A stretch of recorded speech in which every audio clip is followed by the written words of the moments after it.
At 9:07 a.m. on a Tuesday, they slid a single sheet of paper across the conference table and told me to sign it. No warning, no discussion, just a pen placed carefully on top, like this was already decided. "Sign this resignation letter," the HR director said, smiling the kind of smile people use when they think they're being generous. "If you don't, we'll terminate you immediately." I didn't raise my voice. I didn't argue. I didn't even look angry. I just read the first line. After 18 years at the company, 18, this was how it ended. No performance review, no improvement plan, just a quiet execution dressed up as professionalism. The VP across from me leaned back in his chair, early 30s, MBA, new suit. He joined after the acquisition and already spoke like the place belonged to him. "This is standard," he said. "We're restructuring. Nothing personal." Nothing personal. I'd helped build 3 departments from scratch. I trained half the managers now pretending they didn't need me. My systems still ran most of their daily operations, even if they didn't know it. But none of that mattered anymore. "Take your time," HR added, tapping the paper lightly. "But if you refuse, today becomes your last day." The room was silent. They expected panic, begging, maybe anger. What they didn't expect was this. "I'll resign," I said calmly. Relief flashed across their faces. The VP actually nodded like he'd won something. "But," I continued, sliding the paper back, "I'll write my own resignation letter." The smiles froze. "I want 5 minutes," I said, "and access to a printer." The VP frowned. "Why?" "Because," I replied, finally meeting his eyes, "the wording matters." They hesitated. Then HR shrugged. "Fine, 5 minutes." What none of them realized, not HR, not the VP, not the lawyer who would panic later that afternoon, was that the single sentence I was about to write would cost the company millions, and it would all be completely legal. 3 months earlier, none of this had started with threats or ultimatums. It started with applause. The company had just been acquired. New leadership flew in, held a town hall, and promised growth, stability, and exciting changes. They used words like synergy and efficiency while smiling too much. I'd seen this before. When a company says nothing will change, it means everything already has. I was 52 then. Not old, not struggling. My performance reviews were spotless. My department hit targets year after year. I wasn't flashy, but I was reliable, the kind of employee companies quietly depend on. That was the problem. The new executives didn't see experience. They saw cost. Within weeks, small things started shifting. Meetings I'd led for years suddenly happened without me. Projects I designed were reassigned to people half my age who kept asking me how they worked. At first, I assumed it was temporary. Then I noticed the pattern. Older employees were being sidelined, not fired outright, just nudged toward exits. Responsibilities reduced, titles softened, influence erased slowly enough that HR could pretend it was natural.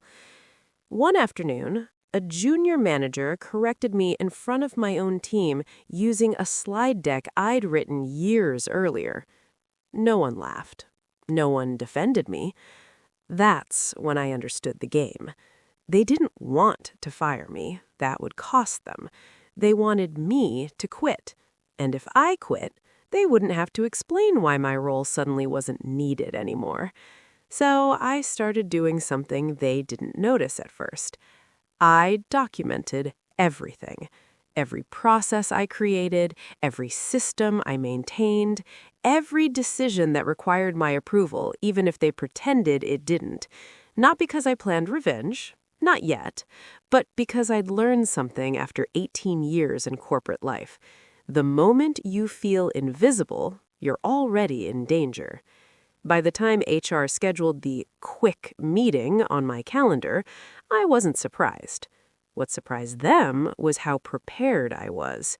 Because while they thought they were quietly pushing me out, they had no idea how deeply the company still depended on work only one person fully understood. And that person was sitting across from them, pen in hand, about to choose his words very carefully. They gave me a small conference room and 5 quiet minutes, convinced this was just a formality. I sat alone with a blank document, the company logo at the top, and a cursor blinking patiently, like it was waiting to see how smart I actually was. I didn't rush, because the law doesn't care how angry you are. It only cares what you write. For years, my employment contract had included a clause most people skim past. One sentence buried under headings like termination and separation, the kind of language HR assumes no one remembers. I remembered. I typed slowly, deliberately. This resignation shall be effective upon the successful transfer of all institutional knowledge, systems, and operational responsibilities currently maintained by the undersigned. I read it twice. Then I added one more line. Until such transfer is completed and acknowledged in writing, the undersigned remains a full-time employee with all compensation, benefits, and authority intact. I printed it, signed it, and walked back into the room. HR scanned the page. The VP skimmed it, visibly bored. He was already texting someone, probably celebrating how smoothly this had gone. "This is fine," HR said after a moment. "We'll process it." "Please confirm receipt," I replied. She initialed the bottom without hesitation. That was the moment. Because the instant she did, my resignation became conditional and my employment became untouchable.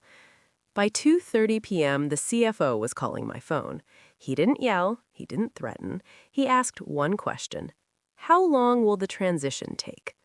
I said, "That depends on how many systems you want transferred and how thoroughly." There was a pause. Papers rustled. Someone else was clearly in the room with him. "We assumed 2 weeks," he said carefully. I smiled, though he couldn't see it. "Then you assumed wrong. Because transferring nearly 2 decades of undocumented knowledge wasn't a task measured in days. It was measured in leverage. And every hour I remained employed under their own signature was costing them more than my annual salary. They just hadn't done the math yet. By the next morning, the tone had changed. No more casual emails, no more friendly check-ins. Instead, I received a calendar invite labeled Transition Planning, Urgent. 4 executives, 2 lawyers, 1 very tense HR director.